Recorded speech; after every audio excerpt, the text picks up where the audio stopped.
Quero dar um bom dia a todos.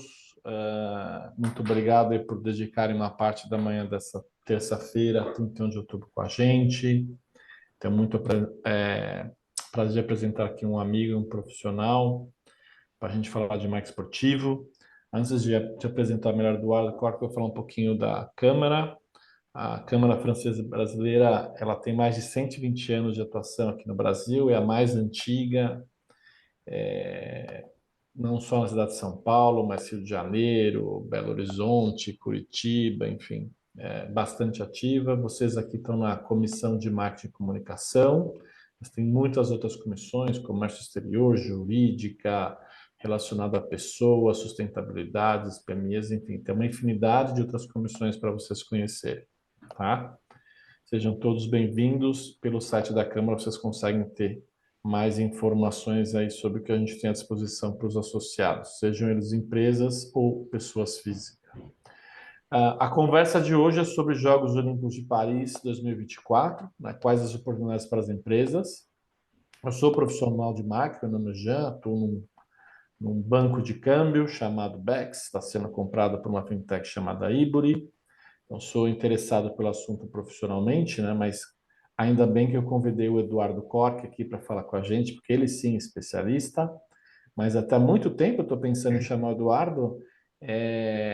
Eu estou com uma curiosidade, né? Eu estou achando que a Olimpíada aqui no Brasil está fria, morna, pelo menos uma percepção minha, poderia estar sendo mais falada, né? É, e foi uma ideia trazer o Eduardo para a gente discutir esse tema. Até relativamente recentemente tivemos uma Olimpíada, uma Copa do Mundo. Eu acho que o assunto mais esportivo para mim esfriou um pouco, então, mas quem sabe é ele que vai nos contar melhor.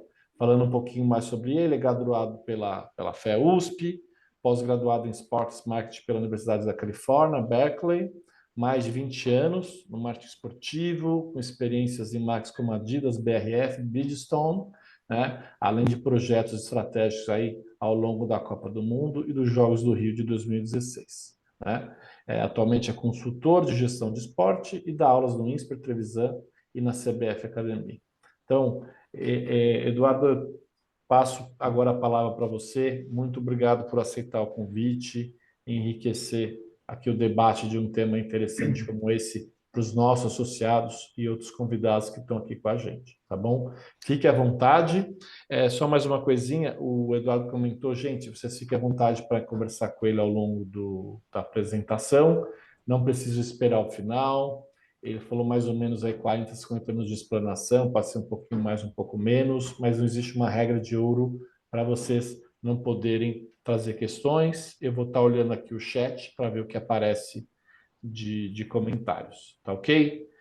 Edu, a bola está com você, boa sorte e vamos aprender aí nessa próxima hora e meia.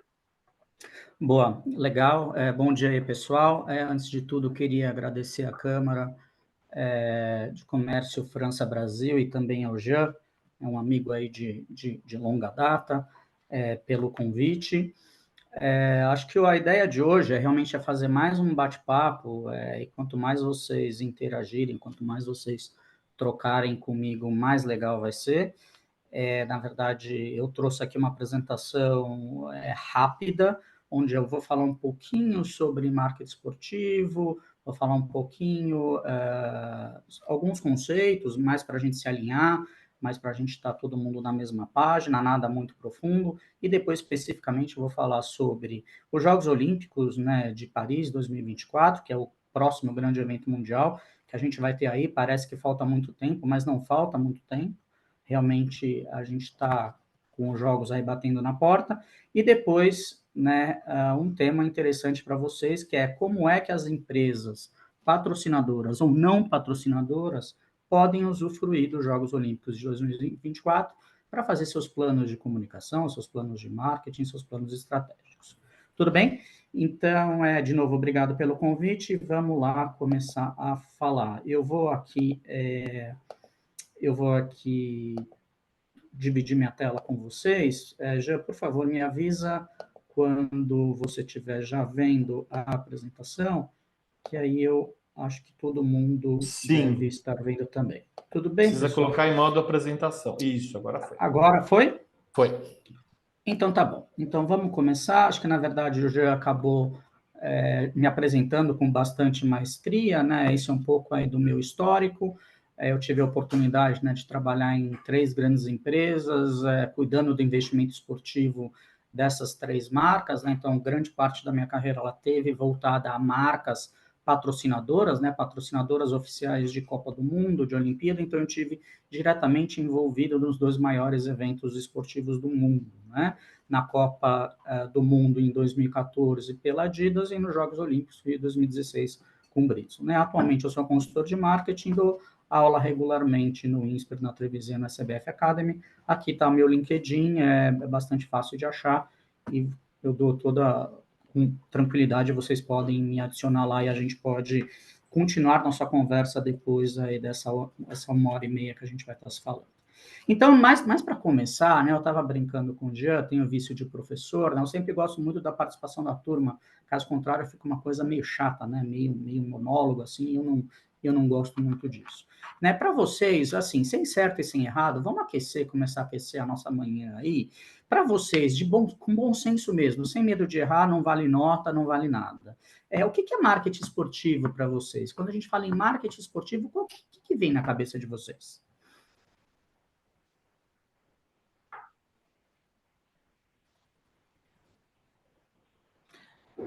Já eu preciso que você me ajude porque eu não estou Vou ajudar. vendo. Peraí, deixa eu ver aqui se apareceu no chat. Divulgação de eventos esportivos. A Nicole comentou. Eu vou Uhum. completar com quando as marcas das empresas de alguma forma se inserem em modalidades esportivas, times, atletas para promoverem seus produtos, seus valores, etc. Mas o que chegou aqui foi a Nicole, divulgação de eventos esportivos. Legal, Jean, legal, Nicole. Alguém mais quer arriscar? Qual que é a primeira palavra que vem para vocês quando a gente fala de marketing esportivo? Patrocínio aqui, a Nicole mandou. Aí, Nicole, é isso mesmo, patrocínio. Alguém mais? Teve o Idol, a O IDEL. utilização do esporte como ferramenta de marketing. Boa, o IDEL, que é um amigo de longa data, também acertou na mosca. Quem mais? Mais alguém? Bom, Está então vamos chegando um lá. monte aqui. Arnaud, Tá chegando um monte? eventos e produtos esportivos. O Frederic falou ambassadores de marca, quer dizer, embaixadores de marca. Uhum. Tem um pupurri aí de. Legal. Então, muito bom. Acho que cada um de vocês acabou falando. Eu não tenho acesso ao chat, mas o Jean está fazendo essa moderação para mim. Mas acho que cada um de vocês falou mais ou menos o conceito do que eu queria falar. E, na verdade, a gente não tem uma definição, a gente não tem só uma definição de marketing esportivo. Aqui a gente tem 2 definições, e não se preocupem, porque depois eu vou disponibilizar essa apresentação para vocês. Tem duas definições. Existem várias definições de marketing esportivo no mundo, mas eu gosto particularmente das definições que o Mullin, o Hardy e o Sutton eles trazem para a gente. O primeiro é o conceito de marketing dos esportes, né, que são esforços por parte de dirigentes de clubes, ligas, federações ou associações esportivas, ou até mesmo do próprio atleta, em atender às necessidades e desejos dos nossos consumidores. Né? Aqui a gente falaria, por exemplo, de um esforço de um clube de futebol que faz um programa sócio-torcedor, né, para entregar benefícios aí para os seus torcedores, que no final do dia são seus consumidores. Aqui a gente falaria, por exemplo, de um atleta da Biadade, por exemplo, né, que aliás foi campeã essa semana, né, um torneio super relevante, a Biadade indo ao mercado para buscar patrocínios, né, patrocínios do Itaú, patrocínios da Prudential, patrocínio, por exemplo, da Joma. Né? Então aqui a gente está falando dos esforços de quem está praticando ou de quem está organizando. Né? A gente está falando dos clubes, das ligas, dos atletas, das federações e das associações. Tudo bem até aqui, pessoal? Essa é uma definição de marketing dos esportes. Do outro lado, a gente tem uma definição mais parecida com o que o Idel falou e com o que o Jean falou, que é marketing através dos esportes. E aí sim, que são esforços por parte das empresas quando elas usam o esporte dentro do seu plano de comunicação com seus consumidores. Tudo bem? Aqui, sim, quando a gente fala de patrocínio, aqui a gente tem os exemplos mais clássicos. Aqui a gente está falando de, por exemplo, uma Heineken patrocinando a Champions League, a gente está falando da Crefisa patrocinando o Palmeiras, a gente está falando da Coca-Cola patrocinando os Jogos Olímpicos e a Copa do Mundo. Tudo bem, pessoal? Isso para mim é muito importante que vocês saibam a diferença entre marketing dos esportes, aqui a gente está falando dos esforços das entidades esportivas e atletas e por aí vai, e aqui a gente está falando dos esforços das empresas. Então, aqui as empresas, ao invés de fazerem esforços com influenciadores, ou através da mídia tradicional, ou através do digital, elas escolhem o esporte como território para se comunicar com os seus consumidores. Tudo certo? Já, tudo certo aí no chat? Aqui. Opa. Não tem nada, não. Ah, tem mais comentários, Juliana. Diria que é promover eventos esportivos, patrocínios, destacar as marcas também. Mas tudo certo. Então, tá bom. Então, eu acho que esse conceito, essa diferenciação desses conceitos, acho que ficou claro e importante que a gente sabe.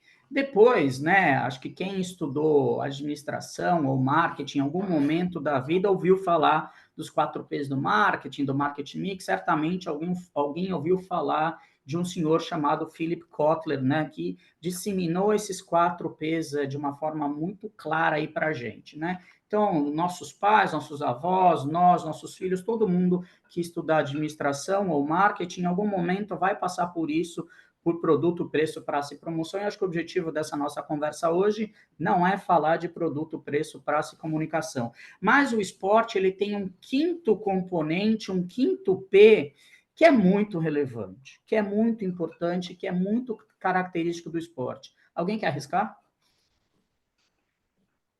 Qual é o quinto P do marketing esportivo?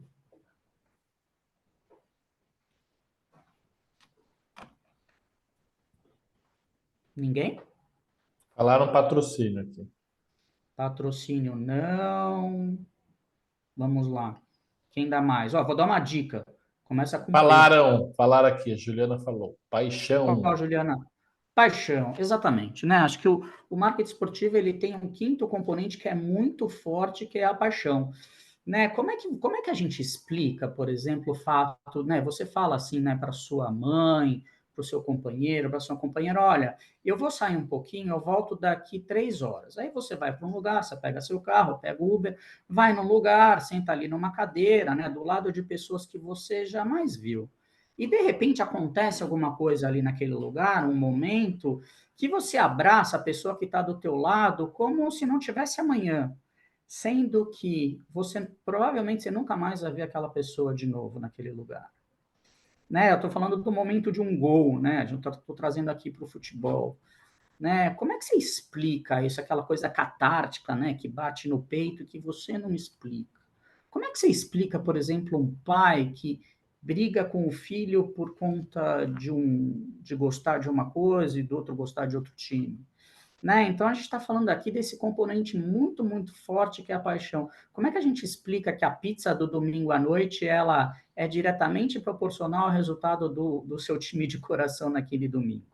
Né? A gente está falando aí da paixão, e a gente tem que considerar isso, nós, como executivos, né, de negócios, a gente tem que levar essa paixão em consideração, tanto para o bem como para o mal. Obrigado aí para quem respondeu pela paixão. Acho que foi a Juliana. A Juliana está super ativa, né? Pena que eu não tenho brinde mais para dar, porque eu não estou trabalhando em nenhuma empresa, que se eu tivesse ainda trabalhando na Adidas, eu poderia dar algum brinde para a Juliana pela participação dela.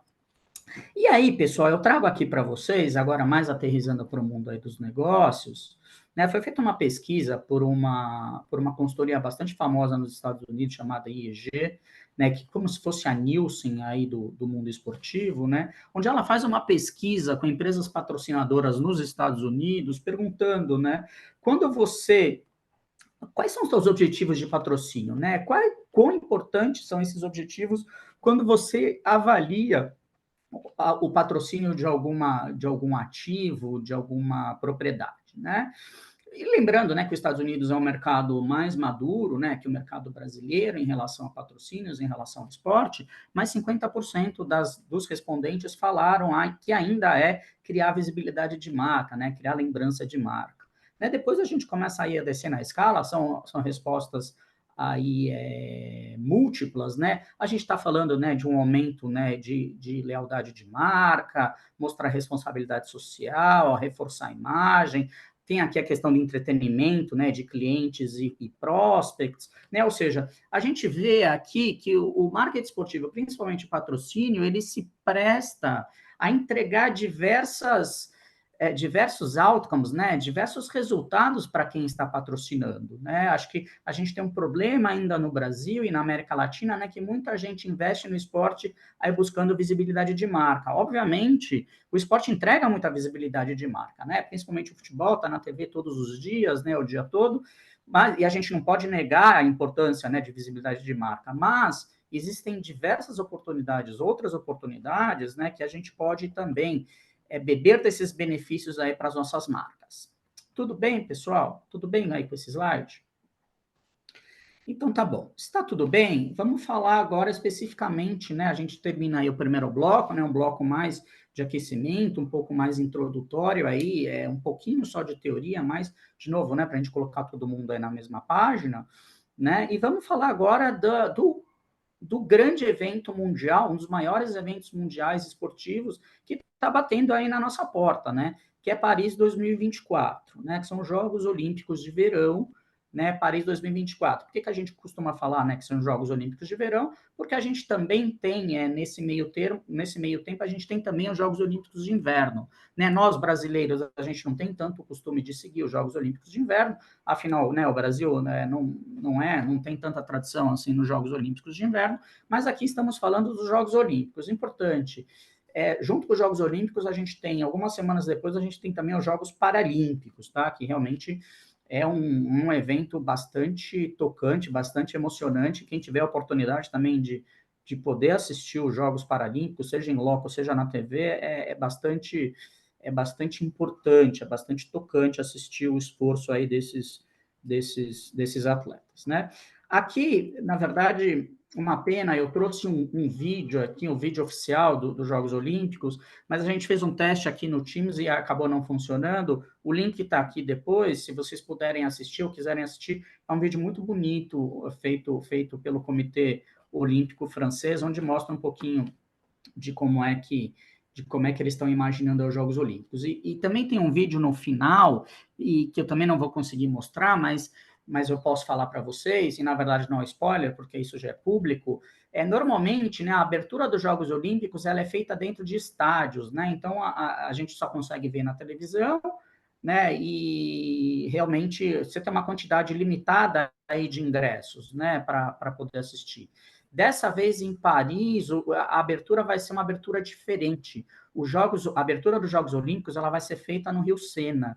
E as delegações elas vão desfilar dentro de barcos, né? Então vai ser uma abertura, a abertura dos Jogos Olímpicos vai ser aberta ao público, né? Então o público que tiver ali ao longo ali do Sena vai poder ver o desfile, vão ter uma série de atrações musicais, uma série de espetáculos de dança, quer dizer, vai ser bastante bonito e dessa forma também, né, o Comitê Organizador Olímpico, Comitê Olímpico Internacional, ele consegue, né, democratizar, ele consegue também trazer mais gente para assistir aí a abertura dos Jogos Olímpicos, né, isso em loco. Obviamente, né, vão ter cuidados muito grandes com segurança, né, enfim, mas é um praxe, isso, a questão com segurança é algo que existe há bastante tempo, né? Eu tenho certeza que o Comitê Olímpico Internacional, o Comitê Organizador Local, a polícia e o governo da França, eles vão estar realmente oferecendo as melhores condições de segurança para todos os turistas e atletas. Isso, para mim, não é uma preocupação.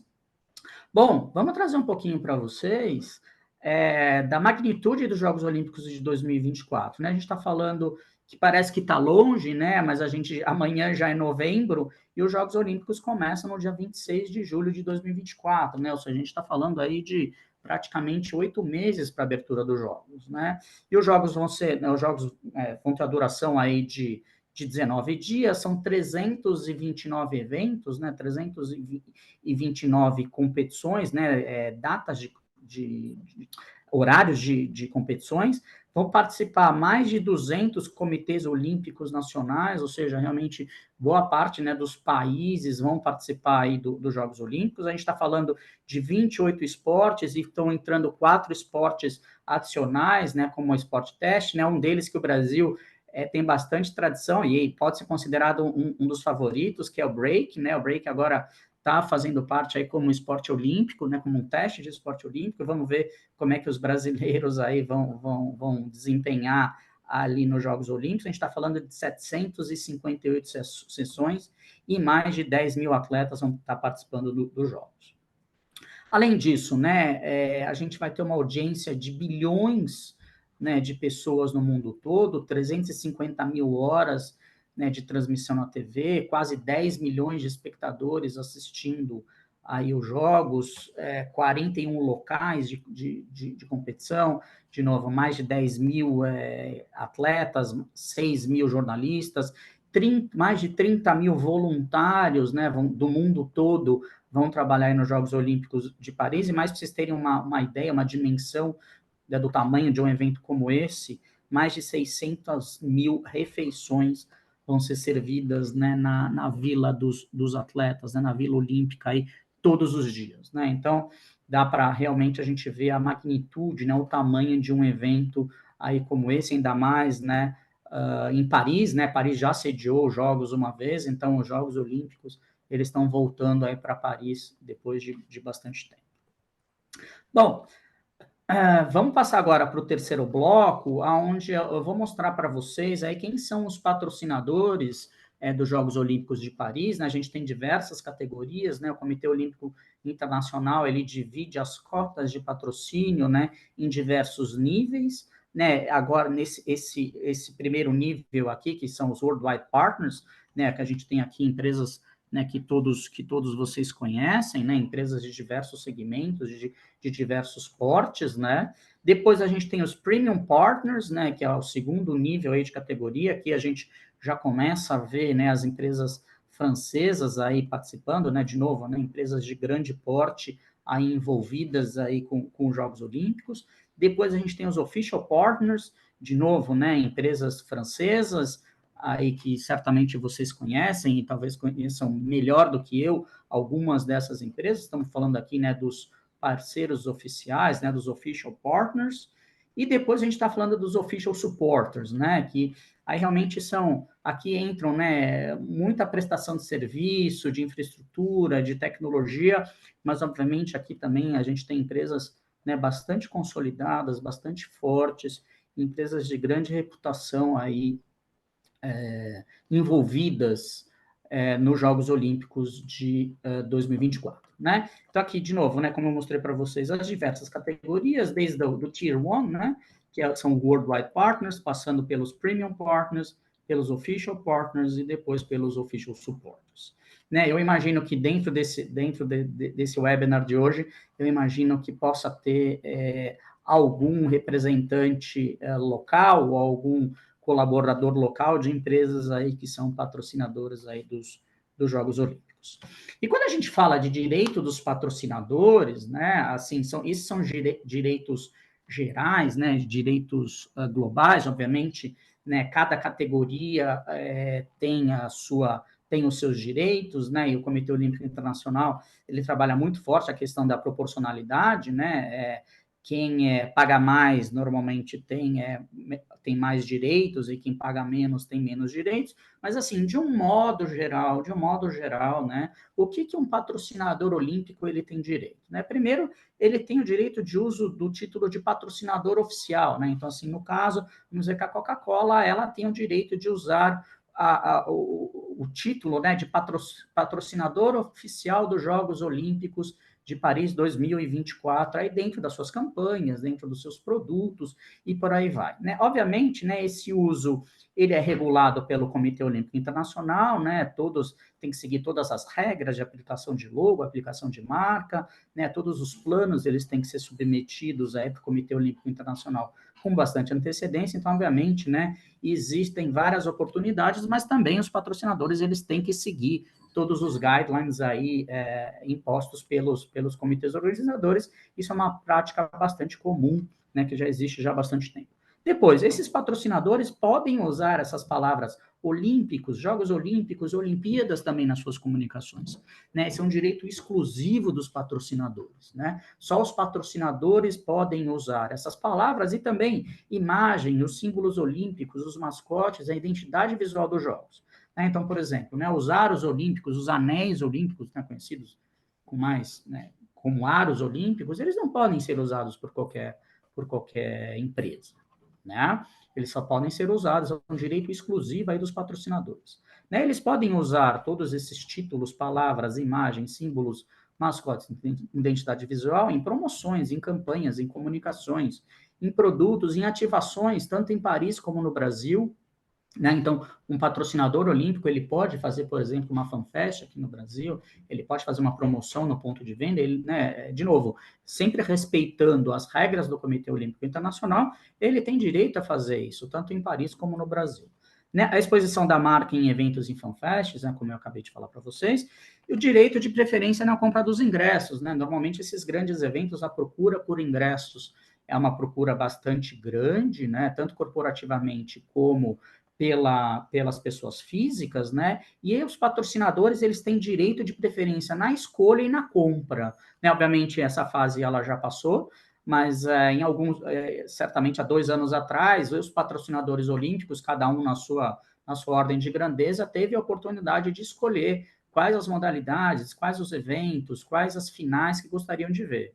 Né? Depois que esses ingressos são alocados para os patrocinadores, aí sim os ingressos eles são alocados aí para o consumidor final, para nós, torcedores, que vamos sair de qualquer lugar do mundo aí para Paris. Tudo certo até aqui, turma? Alguma dúvida? Na verdade, apareceu sim, em relação à questão do Brasil e o futebol. Como é que você vê essa Tá. questão do Brasil ser excessivamente ligado a futebol? Acho que na verdade isso não é, isso sempre aparece nas nossas conversas, né? E é um fenômeno, né? Isso é cultural, na verdade, isso não é só no Brasil, tá? Na América Latina toda, na Europa toda, o Brasil, o futebol é realmente o esporte número um de quase todos os países, né? O nosso futebol. Né, estamos falando aí, né? Acho que não só o número um, né? O número um, número dois, número três, número quatro, número cinco. Né? Depois vem os outros esportes. Isso é uma coisa cultural. Não tem jeito, né? A gente pode ver crianças. A primeira coisa que as crianças fazem elas brincam com bola e chutam com o pé, né? Podem até pegar a bola com a mão, mas existe culturalmente é assim mesmo. Né? Mas, obviamente, acho que esse panorama, vamos falar do Brasil, esse panorama ele vem mudando. Né? O Brasil tem tradição também em outros esportes, né? A gente, né, ciclicamente, a gente tem boas equipes de basquete, o vôlei, né? O vôlei é uma modalidade onde o Brasil, né, é bastante vencedor, tanto na quadra como na areia, né, na praia. Mas, obviamente, a mídia ela dá uma atenção especial ao futebol, porque o futebol é o esporte mais popular do Brasil e, obviamente, a mídia vai atrás de onde tem essa popularidade, onde tem essa audiência. Né? Mas nos últimos anos, acho que recente, né, o Brasil também tem desempenhado muito bem em esportes que eram conhecidos como esportes de nicho. Né? Acho que o surf vem desempenhando um excelente papel, o skate, o tênis, né, na época do Guga, enfim, acho que a gente tem, nós somos um país continental, né, o esporte olímpico, né, ele é praticado em quase todo o país, mas é inegável que o futebol realmente ele é o grande destaque aí do país, por uma questão realmente cultural. Eu não sei quem perguntou, mas eu respondi? Acho que foi o André, se eu não me engano. André, Mas respondi bem? completando, você acha que isso amadureceu um pouco? Porque aqui no Brasil a gente teve já o vôlei, e aí agora aparece a biadade, aparece a gente tinha grandes atletas, né, pilotos na Fórmula 1. Você acha que isso mudou ou não muda muito nos últimos 20, 30 anos? Que o futebol campeão a gente sabe, né? Acho que a final da Copa do Mundo rivaliza com a abertura talvez você saiba melhor que eu, das Olimpíadas, mas você acha que isso oscilou um pouco? O Brasil continua, isso é muito sazonal, ao surgimento de outras modalidades, mas Entende? Não, eu entendo. Acho que, na verdade, vem melhorando, né? Acho que, de novo, né? É, acho que é um trabalho, né, que as outras modalidades que não futebol vão fazendo, e é um trabalho de médio e longo prazo, né?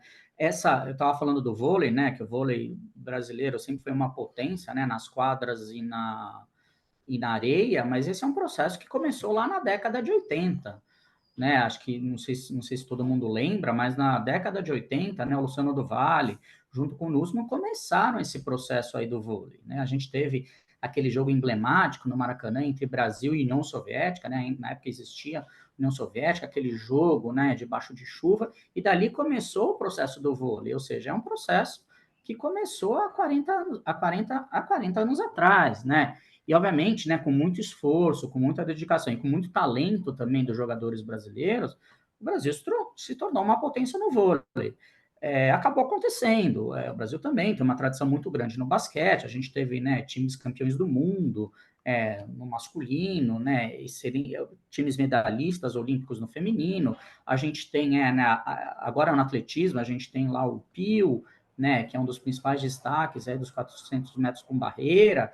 Enfim, a gente teve, né, o iatismo vai muito bem, o judô vai muito bem, né, como eu disse, o skate está indo muito bem, o hipismo, né, a gente tem tradição, enfim, é um processo, né, ele tem melhorado, mas é inegável que o Brasil ainda é o país do futebol, acho que, e a gente não pode ter ilusão que isso vai mudar, o que a gente deveria ter ilusão, a gente deveria trabalhar, é que para outras modalidades tivessem mais destaque. Mas isso é um processo. Isso é um processo. Chegou mais uma aqui. Posso ficar te cortando? Por favor. Uma que eu acho bem interessante. Como uma empresa que não está entre os patrocinadores oficiais, nenhuma dessas categorias aí oficiais, ela pode, de alguma forma, se engajar com. Vamos pegar aqui as Olimpíadas, que é o nosso exemplo. Perfeito. Se você me der 10 minutos, talvez menos, a gente vai falar exatamente sobre isso. Tá bom, então a gente Tá espera. bom? Então vamos lá. Bom, uma das coisas mais importantes de um processo de patrocínio, né, de uma compra de um processo de patrocínio, é a ativação. Né, aqui na ativação a gente está falando de uma forma mais simplista, é como é que a gente vai contar esse patrocínio, como é que a gente vai contar essa história para os nossos consumidores, para os nossos stakeholders, né, para os nossos acionistas, para os nossos fornecedores, para a nossa comunidade, né? Então, a gente vive, né, todo mundo sabe, a gente vive no mundo do storytelling, né, de contação de histórias, né? E quando a gente fala, né, esse é um erro bastante comum das empresas, tanto no Brasil como na América Latina, as empresas investem muito dinheiro na compra de um ativo, né, na compra de um direito de patrocínio, mas elas não alocam tanto dinheiro ou não alocam nenhum dinheiro para contar essa história, né? E eu trazendo aqui uma analogia que eu trago bastante para os meus alunos, é que investir em patrocínio e não ter verba de ativação é mais ou menos como você comprar uma Ferrari e não ter dinheiro para colocar gasolina. O que acaba acontecendo? A Ferrari fica dentro da garagem. E aí você não tem a experiência de andar de Ferrari, e tão grave quanto isso, você não consegue contar a história para as outras pessoas que você tem uma Ferrari, que você está andando de Ferrari, né? Então, assim, acho que uma das principais dicas que eu posso dar para vocês é, se vocês não têm verba de ativação, não comprem um ativo, não comprem uma propriedade. Ou o contrário, comprando uma propriedade, não se esqueçam de alocar a verba de patrocínio. Aí vocês vão falar assim, mas quanto que eu devo colocar? Não tem aquele número mágico do 1 para 1, do 1 para 2, né? Para cada real colocado na propriedade, você tem que, né, separar R$ 2 para fazer a ativação. É uma regrinha de bolo que funciona e não funciona, tá? Isso depende muito do segmento que você está atuando, depende da propriedade que você comprou, depende como é que seus concorrentes estão trabalhando, ou seja, não existe uma regra, né, talhada na pedra, mas existe essa forte recomendação de que, realmente, se você vai patrocinar alguém ou alguma coisa, você tem que separar dinheiro aí para contar essa história. Bom, só fechando esse bloco aqui dos patrocinadores, né?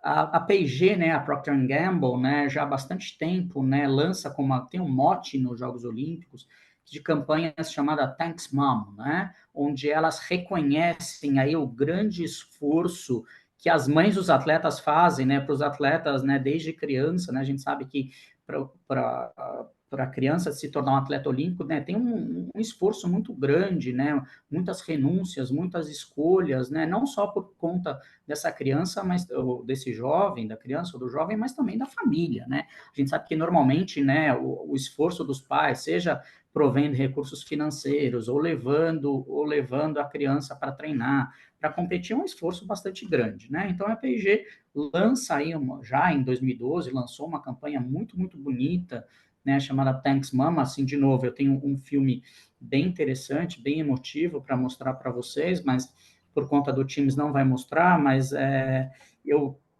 deixo aqui o link para vocês, depois vocês assistam essa campanha, e esse foi o mote aí da P&G em todas as campanhas olímpicas que eles fizeram durante bastante tempo, né? Tanto para os Jogos Olímpicos como para os Jogos Paralímpicos, né?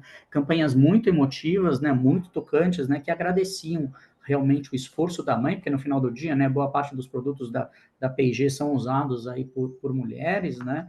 Então eles acharam aí esse gancho, esse mote aí para fazer a sua campanha olímpica.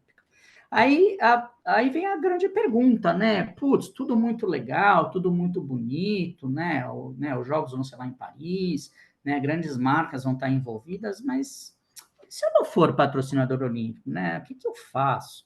Né? Como é que eu posso me envolver aí com o movimento olímpico sem ser patrocinador olímpico, né? Sem ser patrocinador direto aí do Comitê Olímpico Internacional, né? Naquelas categorias aí que a gente estava falando, né? Desde o Tier 1 até os apoios oficiais.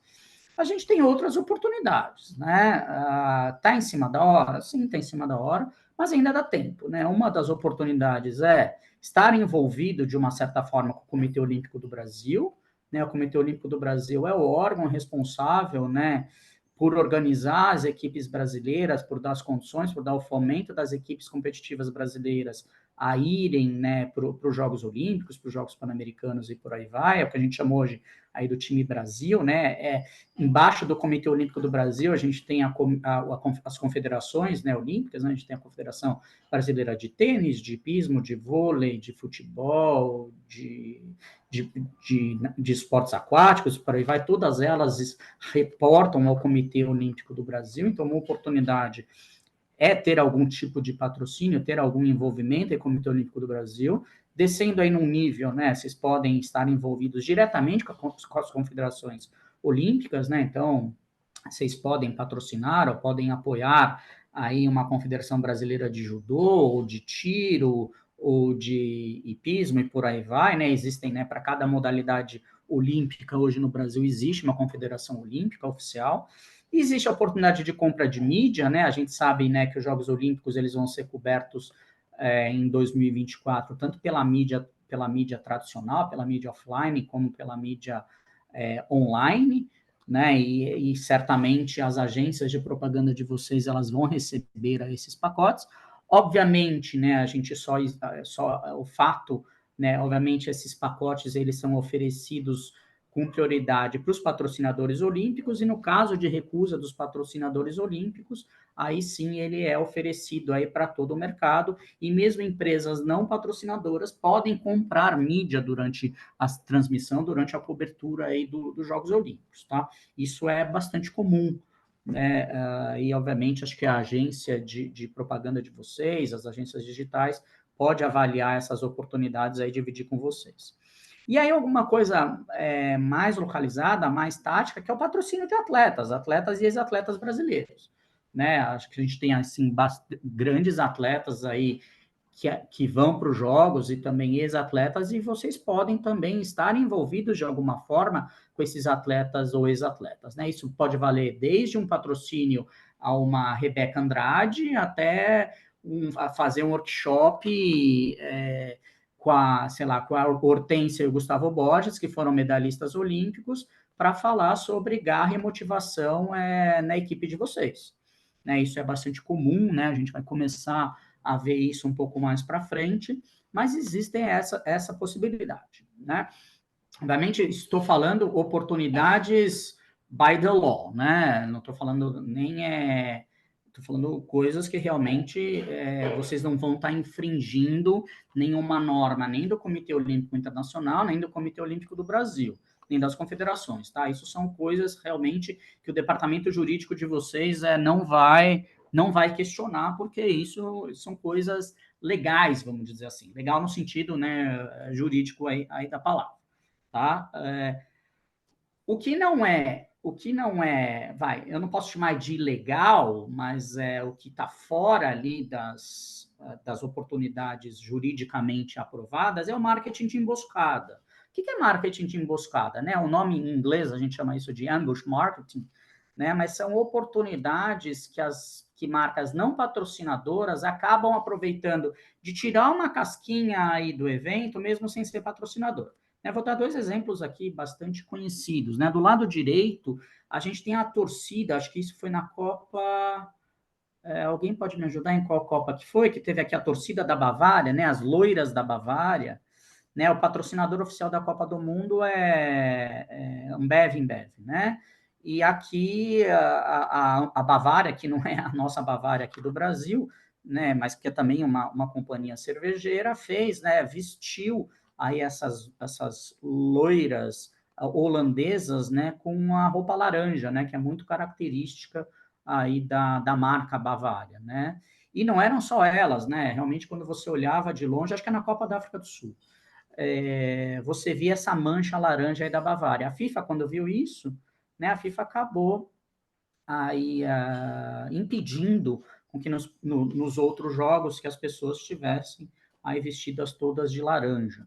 Né? E aí eu acho que uma coisa importante para vocês, né? Vamos supor que vocês vão para Paris e em Paris vocês peguem 5 pessoas e escrevam 6 pessoas, 7 pessoas, e uma pessoa está com uma camiseta com a letra R, a outra está com a letra E, a outra está com a letra B, outra com a letra E, formando a palavra Rebeca. Tudo bem, não tem problema, né? Vocês estão aí torcendo por uma atleta brasileira. Mas se essas 5 pessoas formarem a palavra, sei lá, vamos falar alguma marca que não seja patrocinadora. A marca Minalba, que eu estou com uma garrafinha aqui de água aqui na minha frente, né? Se vocês mandam, sei lá, 3, 6, 7 pessoas formando a palavra Minalba, né, que é uma empresa, é uma marca, certamente vocês vão ser barrados aí pelo Comitê Olímpico Internacional, pelos seguranças, vocês não vão entrar no ginásio porque vocês estão se apropriando de uma forma indevida, afinal, Minalba não é patrocinadora dos Jogos Olímpicos, né? Vocês estão tentando tirar, entre aspas, uma casquinha aí do evento, mesmo sem ser patrocinador. Na verdade, eles estão fazendo isso para também proteger os patrocinadores, né? É quem investiu bastante dinheiro para ter os direitos oficiais dos jogos, né? Então, tanto a FIFA como o Comitê Olímpico Internacional são bastante cuidadosos na hora de proteger e fiscalizar os direitos aí dos seus patrocinadores. Do outro lado, eu estou falando de um atleta que já se aposentou, mas um grande corredor, chamado Michael Johnson, né? Michael Johnson patrocinado pela Nike, mas o Comitê Olímpico Americano, naquela época, era patrocinado pela Reebok, né? Então, qual foi a forma aí que o Michael Johnson, junto com a Nike, viram de burlar essa situação? O Michael Johnson, na hora da premiação, ele amarrou aí as chuteiras, né, dele, as sapatilhas dele aí, né, douradas aí com o logo bem proeminente da Nike, e essa imagem viralizou o mundo, né? Mas a partir do momento que viraliza aí no mundo, também chama a atenção dos patrocinadores, e no caso, né, a Reebok entrou aí com uma representação, com um pedido bastante forte aí junto ao Comitê Olímpico Americano, afinal a Reebok era patrocinador oficial, né? E obviamente hoje as marcas e os comitês tomam bastante cuidado em relação a isso, né? Isso a gente está falando de ambush marketing de emboscada. Além disso, pessoal, isso é uma coisa bastante importante, existe o Comitê Olímpico Internacional, ele determina uma regra que chama regra 40, né? Mesmo você patrocinando atletas ou ex-atletas, né, tem que tomar muito cuidado, se você não é um patrocinador oficial, você tem que tomar muito cuidado na hora de fazer essas comunicações. Por exemplo, aquilo que eu falei para vocês, não se pode fazer nenhuma associação com os termos, né, Jogos Olímpicos, Comitê Olímpico do Brasil, e mascotes, e imagens e aros olímpicos, né? Aqui, né, de novo, né? Proibido o uso de marcas, símbolos, imagens, denominações olímpicas, e mesmo existem restrições em posts de atletas, né? Aqui Eu trouxe a regra 40 bastante resumida, né? Mas aqui mostram, né, algumas das limitações, mesmo se você não sendo patrocinador olímpico, você pode patrocinar atletas olímpicos, mas você tem que tomar cuidado aí com as regras impostas, com as regras determinadas pelo Comitê Olímpico Internacional. Afinal, você não é um patrocinador olímpico, né? Então existem aí os do's and don'ts, né, que normalmente tanto o Comitê Olímpico do Brasil como o Comitê Olímpico Internacional eles têm esses guidelines, né? E esses guidelines eles têm que ser seguidos. Ah, mas o que acontece se eu fizer? Não, primeiro, acho que assim, não sei se o teu departamento jurídico vai te dar permissão para fazer isso. Mesmo que ele permita, você está sempre sujeito a ser autuado é, pelos comitês, né? Assim, de novo, eu trabalhei sempre em empresas que são patrocinadoras oficiais e, obviamente, a gente sempre andou, né, em cima da linha, né? E mesmo quando participávamos de eventos onde não éramos patrocinadores, a gente sempre foi muito rigoroso e bastante criterioso nas coisas que a gente ia fazer. Então, assim, dá para fazer? Dá para fazer, mas tem que tomar cuidado, tem que ler os guidelines, tem que ler as limitações impostas aí pelos comitês, tanto pelo Comitê Olímpico do Brasil, como pelos Jogos Olímpicos Internacionais, tanto pelo Comitê Olímpico Internacional. O Comitê Olímpico do Brasil é bastante flexível, né? A gente pode fazer essas consultas ao comitê, o comitê responde o que pode ser feito, o que não pode ser feito. Muito bem. Quais são agora. Eu não sei quem me perguntou, mas respondi a pergunta? Eu tinha pergunta de Ambush, mas você acha que ainda há espaço? Porque aquilo que você falou aí tem uma certa luta, né? O evento quer de uma forma, ser uma forma para inibir isso. O Idel aqui lembrou que foi em 2010, o Ambush da Bavária, mas assim, você acha que ainda há espaço para isso? Ou é uma tática que ficou muito limitada pela eficiência, né, dos organizadores em diminuir esse espaço? Assim, Joy, eu acho que existe, obviamente, né, o comitê organizador, o Comitê Olímpico Internacional e o Comitê Olímpico do Brasil, eles não têm condições de fiscalizar tudo o que acontece no mundo todo, né? Assim, obviamente, eles vão pegar as coisas maiores, né? Sei lá, se alguém resolve fazer alguma coisa ali no interior do Brasil, eu não sei se realmente vai ser pego, né? Se isso vai ser autuado, mas obviamente os patrocinadores oficiais, eu lembro disso, principalmente quando trabalhei na Adidas e na Bridgestone, né? A gente sempre ficava muito ligado em coisas que eram feitas por empresas não patrocinadoras e a gente denunciava isso para os comitês e exigia que fosse tomada alguma decisão. Né? O marketing de emboscada ele sempre vai existir, né? No mundo todo. A questão é a predisposição que as marcas têm. Quando a gente fala de marcas multinacionais, né, a gente tem aí uma série de guidelines internos, né, a gente tem uma série de limitações internas. Quando a gente está falando de empresas menores ou empresas familiares, assim, de novo, acho que não existe o certo e o errado. Né? Eu particularmente, eu não gosto de iniciativas de marketing de emboscada. Assim, como fui sempre patrocinador, né? Sempre quis que os meus direitos fossem protegidos, né?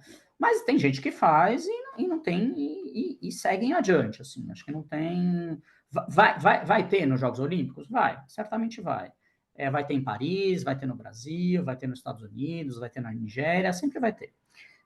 Acho que realmente é como a gente fala, né? A indústria do doping ela corre muito mais rápido do que a indústria do antidoping, né? Enquanto o doping está pegando determinados medicamentos, hoje já existem outras formas de doping ali na frente. A mesma coisa aqui, né? Acho que controlar é mais difícil do que infringir. Mas vamos ver, tá melhorando. Posso fazer pegar mais uma? Deixa Claro, eu pegar claro, aqui, porque tem claro. muita pergunta aqui. Peraí, deixa eu.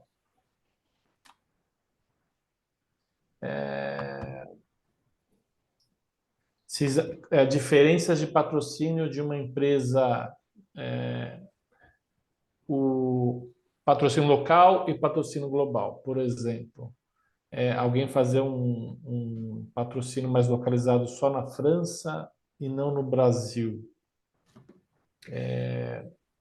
Enfim, Não sei se no caso da Olimpíada isso cabe, mas enfim. Enfim, acho que tem marcas que aqui surfam no Olimpíada do Brasil não sendo patrocinador, né? Alguma marca de varejo local, enfim. Como é que você vê essas estratégias de você, mesmo não estando fazendo um patrocínio global, você pode fazer alguma coisa regional? Como é que você vê esse tipo de estratégia? Então, acho que assim, de novo, né, a gente vai falar nos próximos slides, né, de erros mais comuns e os key takeaways, né? Então, deixa eu só terminar, só esses dois slides, me relembra para eu poder responder essa pergunta com mais calma, pode ser? Sim, sim. Tá, então vamos lá. Quais são os erros mais comuns aí de patrocínio, né? Primeiro para mim, que é o mais drástico, é a falta de alinhamento com objetivos, público-alvo e atributos, né? Acho que assim, o programa de patrocínio, o projeto de patrocínio, ele tem que estar alinhado, isso é mandatório, pessoal. Eles têm que estar alinhados com os objetivos mercadológicos, estratégicos e comerciais da empresa. Não adianta a empresa correr para um lado e patrocinar do outro lado. Né? Outro ponto, tem que ter um alinhamento com o público-alvo.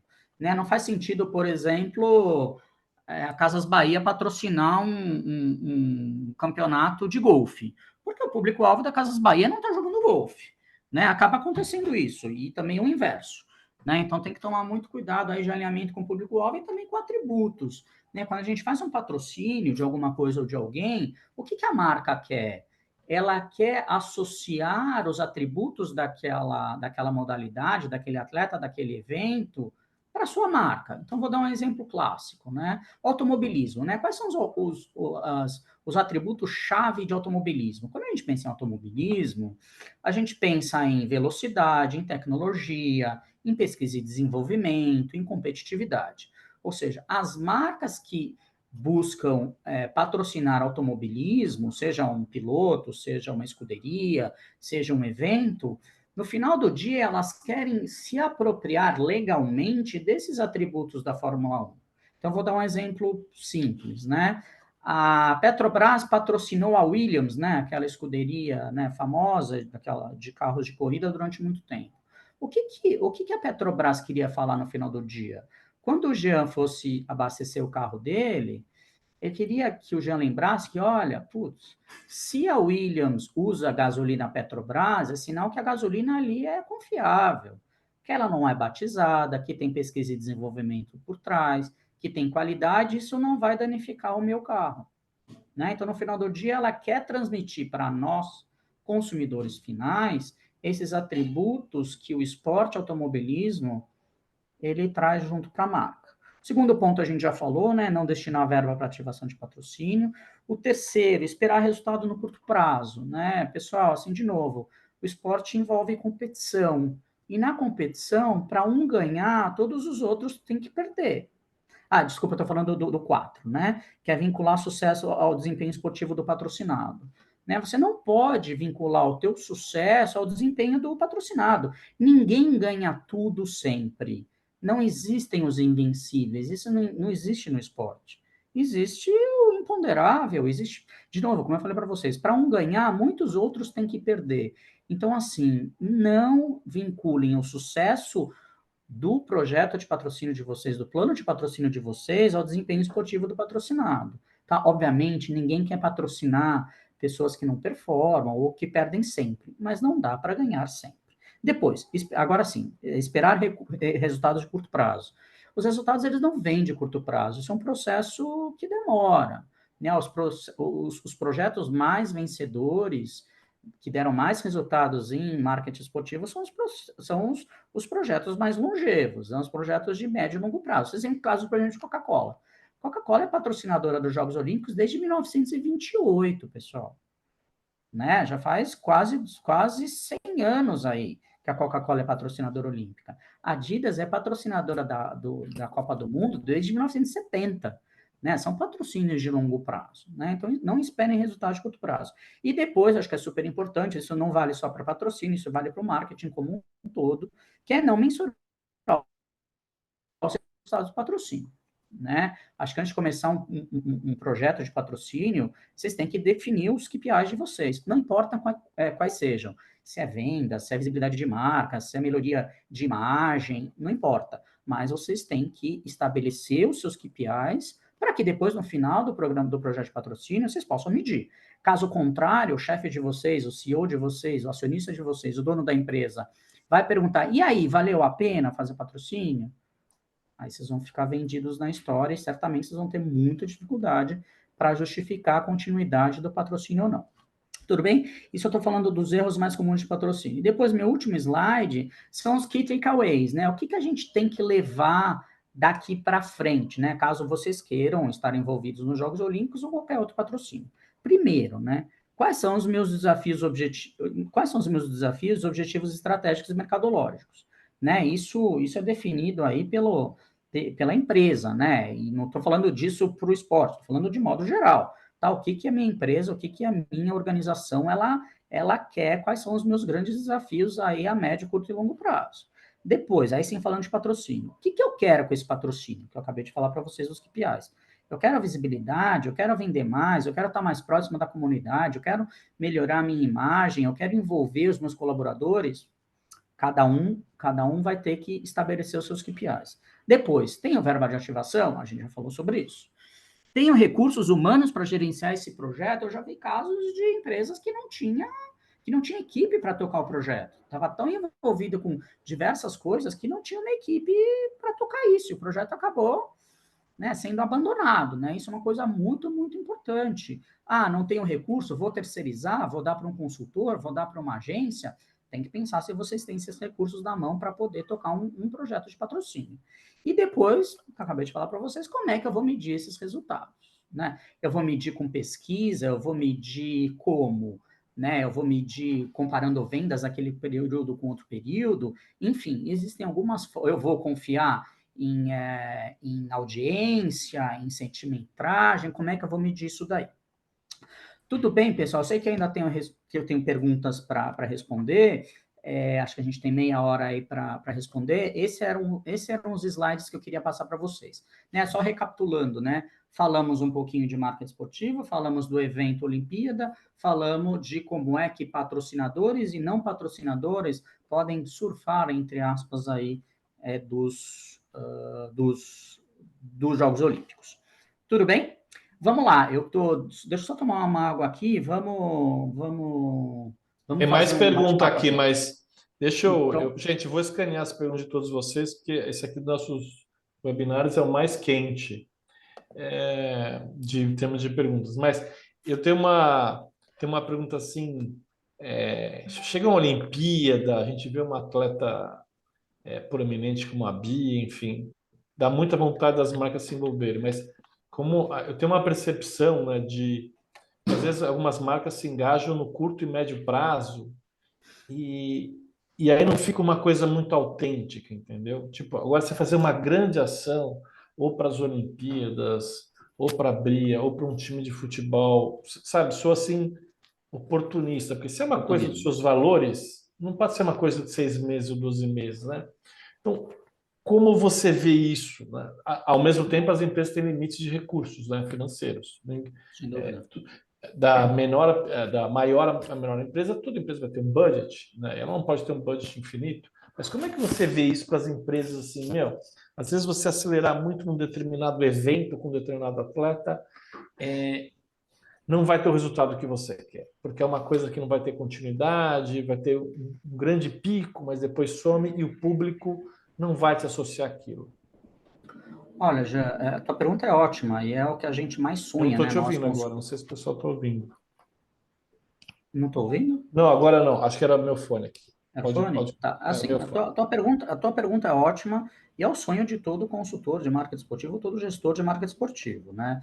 Acho que assim, quanto mais atrelado a um projeto de médio prazo, quanto mais atrelado está aos valores, aos objetivos estratégicos da empresa, melhor é. Vou dar exemplos, por exemplo, das 3 empresas onde eu trabalhei. Quando eu trabalhei na Adidas, né, qual que é o core business da Adidas? É vender artigos esportivos, né? Então, ali, o patrocínio, o marketing esportivo, ele é mandatório. Não tem jeito, né? Tem que patrocinar eventos, tem que patrocinar clubes, tem que patrocinar atletas, tem que patrocinar jogadores. Afinal, o core business da Adidas é esse. Está envolvido no mundo do esporte, está no DNA. Né? Aí quando eu vou, por exemplo, para a Sadia, quando eu vou trabalhar na BRF, qual que é o core business da Sadia, pessoal? o core business da Perdigão, da Quali, né? O core business deles não é esporte. O core business da Sadia, na época, e ainda é vender alimentos, correto? Muito bem. Então, por que a Sadia escolheu o esporte como plataforma, né, naquele período, e por conta disso, né, acabou patrocinando, né, uma série, né, de ativos, né? Foi patrocinador da Copa Sadia do Brasil, foi patrocinador olímpico, patrocinador da seleção brasileira e por aí vai.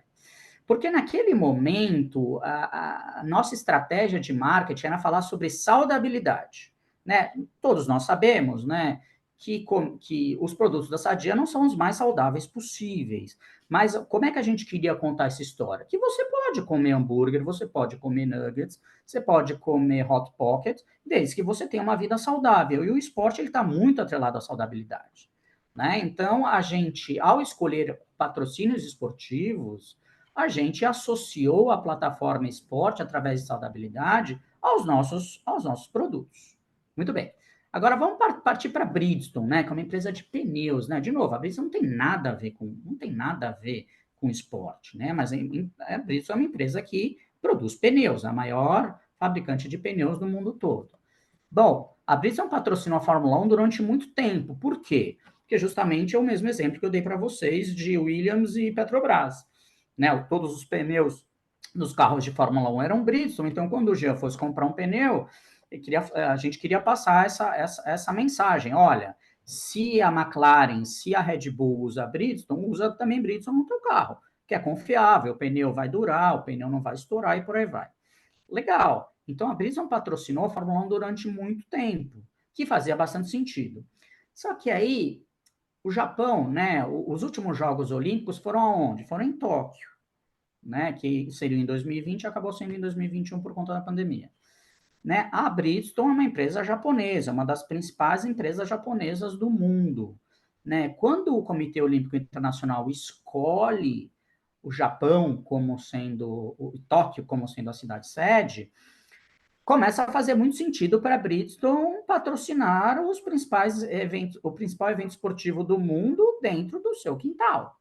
Né? Seria muito estranho se uma marca como a Pirelli ou a Goodyear, ou até propriamente a Michelin, patrocinasse os Jogos Olímpicos dentro da casa da Bridgestone. Né? Então, o que acaba acontecendo? A Bridgestone acaba saindo da Fórmula 1 e coloca todo esse dinheiro dentro do movimento olímpico. Né? Então, o que eu quero dizer para vocês? Trouxe 3 exemplos de 3 empresas de portes diferentes, de categorias diferentes, segmentos diferentes, né?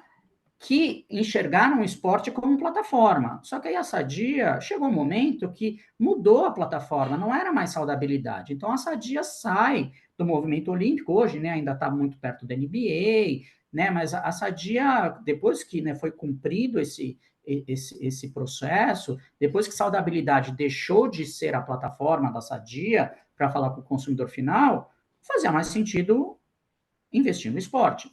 Estão investindo em outras coisas. E tá tudo bem com isso, pessoal, não tem nenhum problema com isso.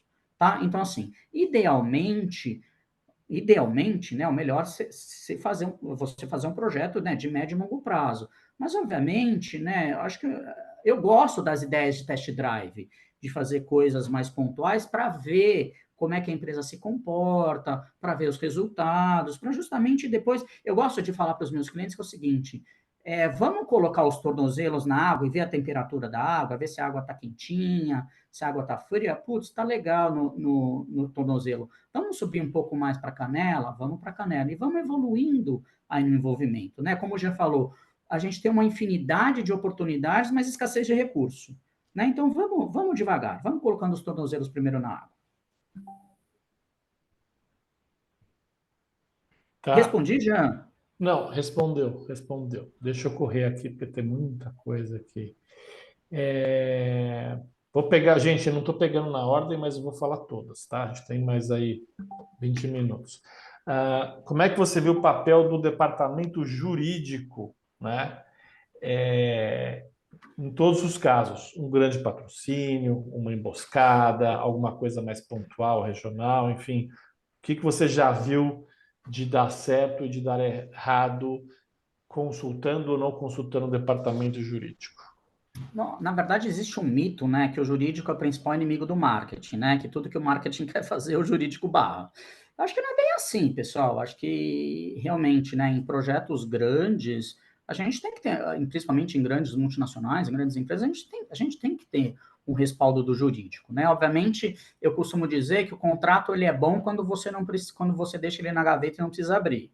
Quando você precisa abrir a gaveta, é sinal que você está tendo algum problema aí com o teu patrocinado ou com o teu evento que você está patrocinando, né? Então, assim, por sorte, na minha carreira, eu tive uma necessidade muito pequena, assim, de abrir a gaveta, sempre deu tudo muito certo, mas acho que um respaldo jurídico para tudo aquilo que a gente faz é muito importante. Então, assim, o marketing sempre tem muita urgência, né, em fechar, quer o contrato muito rápido.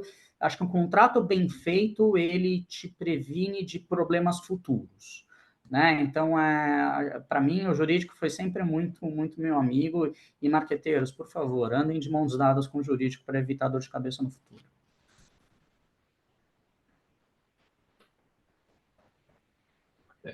Continuando aqui, então, em relação à emboscada, né? Você pode ter ações que têm sucesso ou não têm sucesso, de promoção, de incomodar. Agora, sim, e os custos que isso pode ter, assim, os reveses, né? Processo, sanções, enfim, o que que pode gerar também uma emboscada que, enfim, talvez tenha infringido alguma coisa aí do arcabouço regulatório de patrocínios de um evento, de um atleta, enfim, de algum ativo de marketing. Gente, assim de novo, né? Acho que eu fiz a analogia para vocês, né? Que o antidoping, né? Que é muito mais fácil você infringir do que você controlar.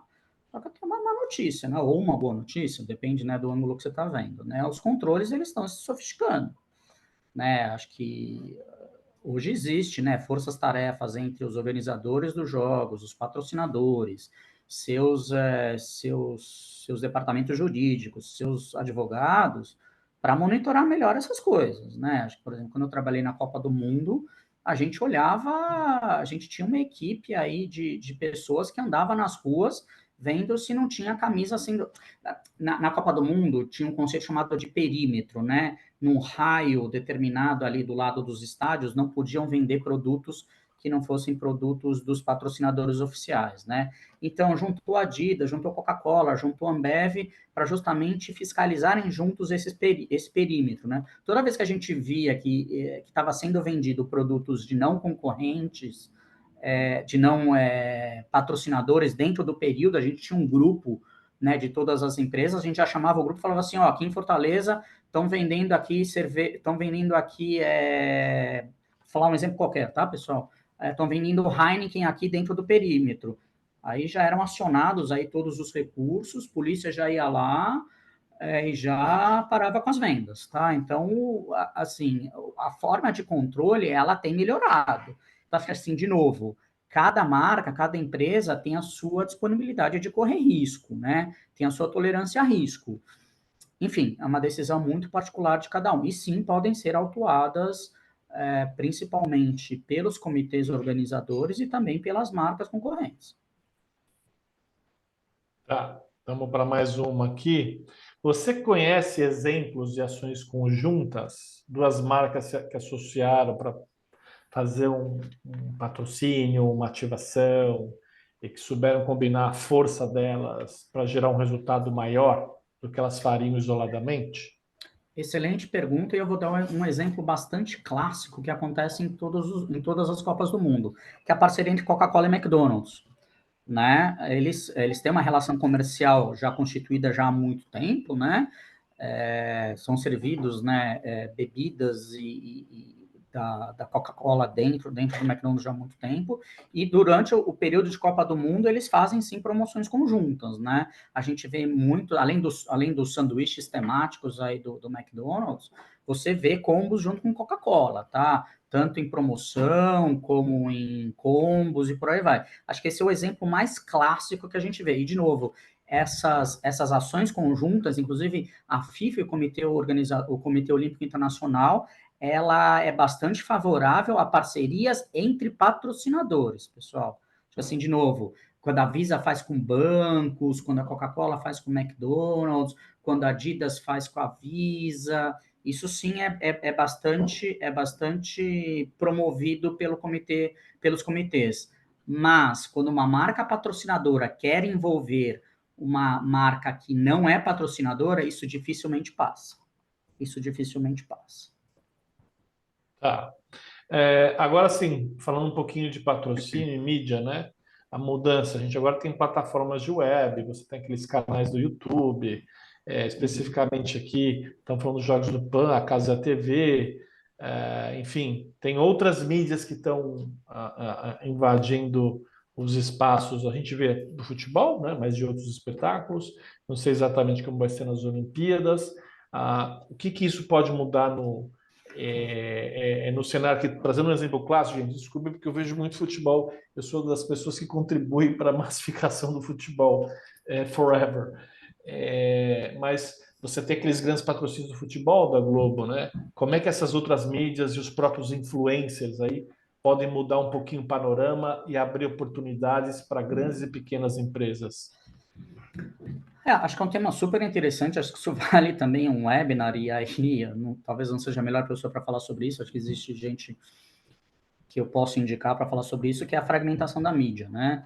Acho que quem tem cabelos brancos, como o Jean, ou é careca como eu, né, durante muito tempo não tinha opção para assistir futebol, assistir esportes, né? Era na Globo mesmo, não tinha jeito, né? A gente começou com a Globo, depois a gente teve uma evolução aí, né, para TV a cabo, que também, né, Sport TV, né, também muito ligada à Globo, aí começou, né, a surgir os torneios, né, as competições na ESPN, na Fox, né, por aí vai, mas enfim, a Globo sempre teve bastante influência aí no esporte brasileiro, não só no futebol, como em outras modalidades. Né, a gente está passando hoje por um momento, não só no futebol, né, de fragmentação de mídia, né? Hoje a gente vê as novas gerações, talvez aqui nós nem tanto, mas os nossos filhos, sobrinhos, né? Hoje dificilmente eles assistem TV aberta, né? Hoje eles estão muito mais ligados aí no YouTube, na internet, eles estão consumindo mídia hoje, né? Hoje o consumo de mídia é um consumo diferente, né? É um consumo mais pulverizado, é um consumo mais fragmentado, né? O que isso é bom? Primeiro, porque essa competitividade ela dá mais oportunidade para marcas que antes não tinham cheques tão altos de estarem envolvidos aí não só no esporte, mas também, né, em outras formas aí de lazer e de consumo, né? E também essa questão dos nichos, né? A gente tem, como eu falei para vocês, né, sei lá, às vezes existem marcas que querem falar com o público jovem e não precisam estar no Jornal Nacional, eles podem estar falando com games e esportes, eles podem estar envolvidos aí uma comunidade super envolvida, super engajada, né, super consumidora, gastando muito menos, investindo muito menos. Isso vale para o skate, isso vale para o surf, isso vale para esportes, isso vale para. Então, acho que assim, essa segmentação, essa pulverização da mídia, ela é muito boa para nós gestores, né? Isso nos dá muito mais oportunidades de investimento que a gente não tinha no passado. Legal. Vamos ver o que mais que a gente tem aqui.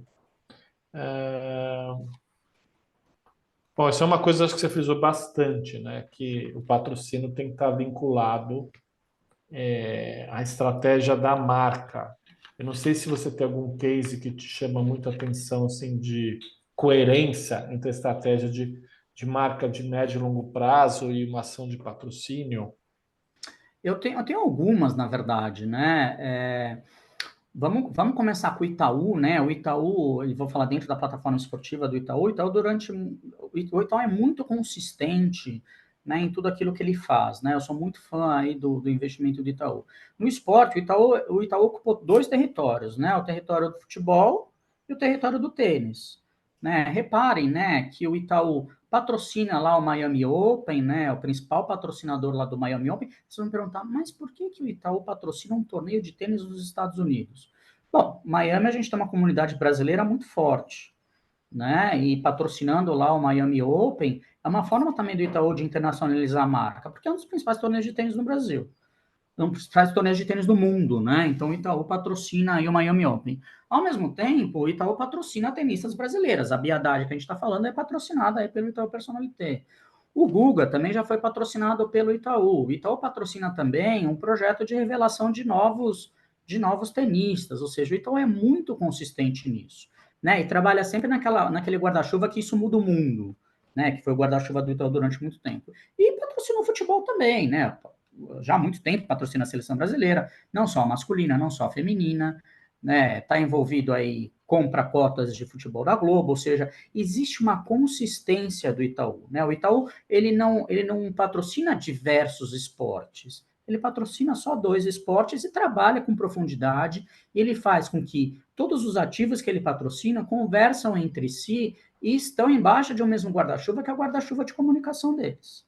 Tudo bem? Esse é um grande exemplo. Existem outros exemplos, sei lá, Parmalat, quando patrocinou o Palmeiras, né, há muito tempo atrás, o próprio Banco do Brasil, que está com o vôlei brasileiro há mais de 30 anos, né, a gente nunca viu a seleção brasileira ser patrocinada por um outro, pelo menos, né, nós adultos, né, que temos até 50 anos, a gente nunca viu a seleção brasileira de vôlei ser patrocinada por um outro patrocínio aqui no Banco do Brasil. Acho que existem exemplos bastante felizes aí de consistência de patrocínio. Tá. Isso é uma pergunta aqui minha. Por onde você começaria numa empresa que hoje é muito incipiente, enfim, que não tem muito histórico? Por onde você começaria essa conversa, né? Do marketing com as demais áreas, com o CEO, com o financeiro, com o comercial, com o jurídico? Como é que você começaria um projeto? Você que tem uma consultoria, se alguém te convidasse para uma consultoria, como você começaria? O que você sugere normalmente para as empresas fazer um primeiro SWOT aqui para entender o Cara, que tem de oportunidade e risco? acho que está muito ligado àquele key takeaways, né? Aquele último slide que eu mostrei para vocês, né? Acho que assim, primeiro, tem que estar alinhado com o objetivo estratégico. Então, assim, você que é um craque do marketing aí na Nobex, primeiro, se você me chamasse para a gente conversar em Nobex, Nobex ou Nabex? É o Bex porque é um banco. Tá, Nobex, tá bom, desculpa. Cara, a primeira Não, coisa que eu queria entender de você, você é o head de marketing no Bex, você falar, ah, Jean, legal. Quais são os seus desafios aí mercadológicos, comerciais? Qual que é o público-alvo que você quer falar? Teu público-alvo, o que que é? É um B2B? É um B2C? O que que você quer fazer? Você quer tornar a marca mais conhecida? Ah, bom, legal. Então você precisa de visibilidade de marca. Então vamos atrás aí de modalidades ou de eventos ou de atletas que entregam visibilidade de marca. Ah, não, beleza, eu quero gerar mais lead. Ou não, eu quero falar com um público mais elitizado, eu quero fazer ações de hospitalidade. Beleza, então vamos, sei lá, fazer uma clínica de tênis, vamos fazer um torneio de golfe. Enfim, primeira coisa que eu faria é entender os teus objetivos estratégicos, teu público-alvo, né, e o teu budget. Assim, também não adianta a gente sonhar, né, a gente fala, né, de um mundo de infinitas possibilidades, mas de recursos limitados. Ou seja, que o primeiro passo é ver os objetivos estratégicos, né, ver público-alvo, ver atributos, e a partir daí a gente fazer um mapeamento do que cabe e o que não cabe, o que faz sentido e o que não faz sentido. Né? Acho que eu começaria por aí. legal. Vamos ver o que tem mais aqui. O que você vê como alternativa ou possíveis soluções para marcas menores, né, que não tem como ser patrocinador oficial? Né? Isso a médio prazo não vai estar no mapa dela, e como você bem colocou, você vai ter na empresa os desafios dela, mas você vai ter que olhar o budget. Né? O que você vê como possibilidade para empresas que têm recursos bem mais escassos? Cara, é como eu falei para vocês, né? Aquela analogia de colocar o pé na água, né? Vamos colocar o pé nessa água e ver qual que é a temperatura da água e vamos medir essa ação. Putz, foi legal, não foi legal? O que que a gente pode melhorar? É esse o caminho mesmo? É esporte mesmo? É patrocínio mesmo? É essa modalidade mesmo ou não é? Talvez não seja. Isso também pode acontecer. Né? Mas, obviamente, o budget ele é um limitante. Né? Então, acho que eu começaria com coisas menores, talvez com esforços menores, esforços de nicho.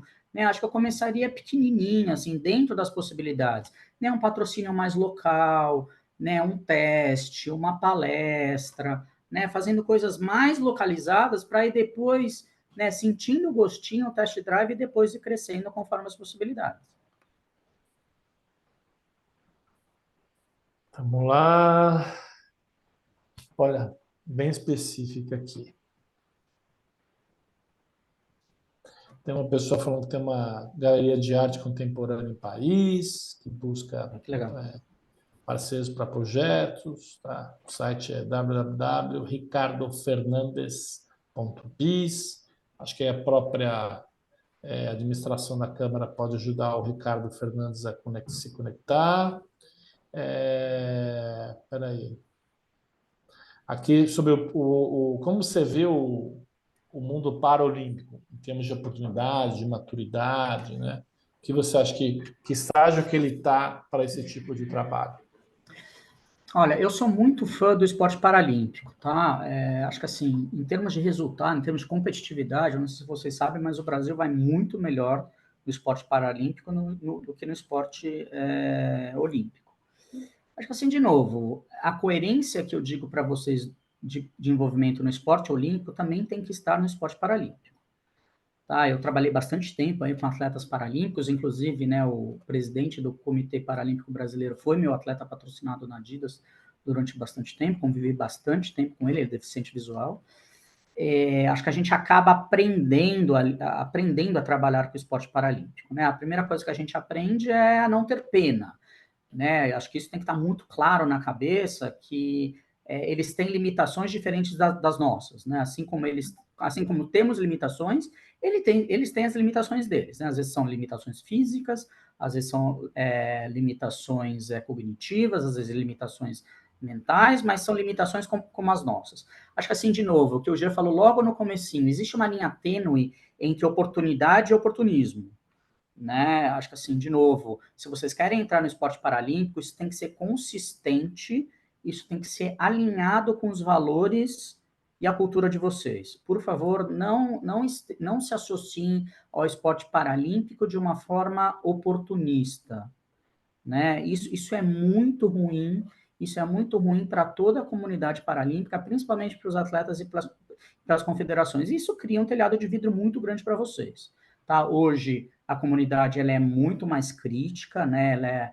Ela hoje, com as redes sociais, né? A gente está dando voz aí para todo mundo. Então, assim, entrar no esporte paralímpico é belíssimo, tem oportunidades muito interessantes, mas tem que entrar com muito cuidado, tá, pessoal? Muito cuidado. Ahn, talvez só um complemento assim, você conhece casos de Claro. sanções por mau uso seja emboscada ou mau uso do que realmente tinha sido contratado? Você conhece assim alguma coisa? Estão pedindo um complemento aqui, se não me engano o André está pedindo para a gente concluir. Você tem alguma coisa mais precisa sobre isso? Putz, André, assim, eu não tenho nada preciso, assim, realmente eu teria que pesquisar, mas na minha época de Adidas a gente notificou, durante a Copa do Mundo a gente notificou a FIFA por venda de produtos concorrentes dentro do perímetro, tá? Para te falar a verdade, eu saí logo depois da Adidas, eu fui para a BRF logo depois da Copa do Mundo, eu não sei que fim que isso deu.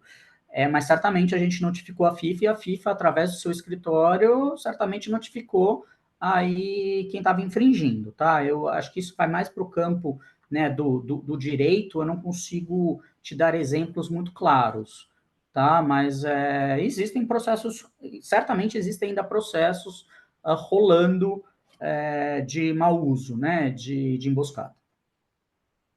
Legal. O Idel tá dando um exemplo clássico aqui da Coca-Cola com a Daiane dos Santos. Ah, legal, legal. Depois você percute, né? Por que que saiu, por que que Uhum, mudou? uhum. E não soa bem. Acho que para todas as marcas, né? Porque uma pequena pode representar um risco jurídico e financeiro grande, mas com uma grande aí não pega mal, porque assim, poxa, como é que uma empresa tão grande faz um uso que não está Jean, muito bem calibrado aí nas questões? eu já deixo só esclarecer uma coisa importante. Dentro da minha apresentação, o fato de você patrocinar atletas, mesmo você não sendo patrocinador olímpico, o fato de você patrocinar atletas ou ex-atletas, isso não é marketing de emboscada, tá? Isso é legal, desde que você siga as normas do Comitê Olímpico do Brasil e do Comitê Olímpico Internacional, tá? Uma outra coisa, você trazer a Rebeca Andrade para fazer uma palestra dentro da sua empresa, para falar para os seus funcionários, isso não é infringir Isso não é infringir as normas olímpicas. O que é infringir as normas olímpicas é você divulgar isso para fora usando os termos Jogos Olímpicos, Olimpíadas, Anéis Olímpicos e por aí vai. Isso sim é um problema. Eventos internos, normalmente, se bem executados, eles não se caracterizam como embuste. Tá. Gente, só para terminar, eu estou pegando aqui do Ricardo uma pergunta. Aqui no Brasil você tem leis de incentivo, né? E direcionando projetos para públicos distintos, para esporte, para cultura. O que você já viu também das empresas assim? Será que as empresas já conhecem bem, estão maduras em aproveitar o que a legislação brasileira às vezes oferece, né, de benefício, a partir de lucro, a partir de outras, né, alavancas financeiras, tributárias? O que você pode dizer nesse sentido assim? Você acha que as Acho empresas estão maduras ou ainda existe espaço para elas estudarem melhor o que existe de incentivo e poderem fazer um uso melhor da legislação brasileira? Eu acho que acho que uma excelente pergunta, né? Obviamente, a lei do esporte, né? Existem diversas leis, né? Tanto a nível federal, como a nível estadual e municipal, de renúncia fiscal, né? Onde, ao invés de você pagar imposto de renda diretamente para o governo, você pode destinar parte do imposto de renda para apoiar determinados projetos, né? Obviamente, né? Cada município, cada estado e o próprio governo federal tem aí as suas regras, suas limitações, principalmente limitações de exposição, existem, né, determinadas teses aí, possibilidades, principalmente na lei federal. Isso não é novo, isso já existe já há bastante tempo, né? Existem muitas empresas que já fazem investimentos em projetos, Vale e Banco do Brasil e diversas empresas, Petrobras, né, fazem uso de lei de incentivo. Isso é aberto para qualquer empresa. De novo, qual que é o grande cuidado que vocês têm que ter? Na seleção do projeto, né? Por favor, procurem proponentes idôneos, gestores idôneos. Vou dar um exemplo muito prático que está ao alcance de vocês, né? A Fundação Gol de Letra, né? Que é um projeto aí desenvolvido pelo Raí e pelo Leonardo, né? Que tem muita conexão, né, com a França, lá, principalmente pelo fato de eles terem jogado no Paris Saint-Germain. Existem várias empresas francesas que estão envolvidas no projeto Gol de Letra. Então, é um projeto que eu conheço de perto, também já patrocinei via Adidas. É um projeto bastante sério, assim como tem o dele, tem diversos outros projetos. Assim, de novo, tem que ter um grande cuidado para que o apoio ao projeto esteja alinhado, de novo, com os objetivos estratégicos de vocês, mas mais do que isso, que vocês façam uma pesquisa sobre a idoneidade do projeto, o número de impacto, sobre os gestores, a qualidade dos gestores. Eu dei aqui o exemplo da Fundação Gol de Letra, como podia ter dado do Flávio Canto, podia ter falado de diversos projetos aqui, mas o meu conselho, a minha recomendação é estudem bem o projeto e não deixem para a última semana de dezembro para alocar o dinheiro de vocês, né? Façam essa pesquisa ao longo do ano, verifiquem a idoneidade do projeto dos gestores, tem bastante oportunidade boa aí para trabalhar. Legal. Gente, eu vou agradecer aqui o Edu. Edu, você quer deixar seu e-mail, alguma referência para quem quiser conversar com você? Então, claro, eu posso, como eu falei, acho que a forma mais fácil é no LinkedIn, nome e sobrenome, né? Então, Eduardo Corch, Corch, é facinho de escrever. Podem me adicionar ali, com todo prazer, eu converso com vocês e a gente vai marcando aí outras conversas. De novo, super obrigado. Hoje, desculpa. Só para a gente também, como a gente falou no começo, o Edu dá aula no INSPER, na Trevisan, se eu não me engano, está abrindo aqui o canal dele no LinkedIn. Enfim, tem várias formas de vocês se manterem atualizados e acho que até próprio seguindo ele no LinkedIn, ele deve, né, compartilhar coisas da área de atuação. É um jeito da gente ficar mais por dentro do assunto. Você queria completar? Não, na verdade eu queria agradecer de novo o teu convite, o convite da Câmara, foi super legal. Eu adorei a participação de todos vocês. Se ficou alguma pergunta aí pendente, por favor, me chamem no LinkedIn, a gente conversa. Eu costumo responder rápido. E, de novo, dá para fazer bastante coisa interessante com esporte, mas lembrando, né, vocês são executivos, vocês são gestores de marca, né? Vocês representam empresas. Então, assim, tomar seus devidos cuidados que acaba dando bons resultados. Legal, gente, agradeço à Câmara por abrir esse espaço, a presença de vocês. Tentei moderar aqui as perguntas da melhor forma, mas se foram muitas, né? Tentei trazer precisão, mas sinto muito se alguma coisa escapou. Tem gente até da França aqui assistindo a gente, viu, Edu? A Juliana aqui comentando. Enfim, Legal. desejo a todos uma ótima semana, que vocês possam desenvolver bons projetos de marketing e esportes e que o Brasil tenha uma presença de sucesso aí em Paris, né, em várias modalidades. Acho que é o que a gente torce, né? Um abraço a todos aí, até uma próxima. Aguardem que vai ter alguma coisa de marketing e aceleração de vendas com um especialista aí que eu estou trazendo. Um grande abraço. Mais uma vez, Edu, obrigado pelo seu tempo, pela sua preparação. Obrigado, Jean. Obrigado, pessoal. Boa semana para todo mundo. Bons jogos. Até logo. Tchau, Tchau. gente. Muito obrigada, gente. Obrigado, Rosângela. Tchau, tchau. Rosângela aqui da Câmara.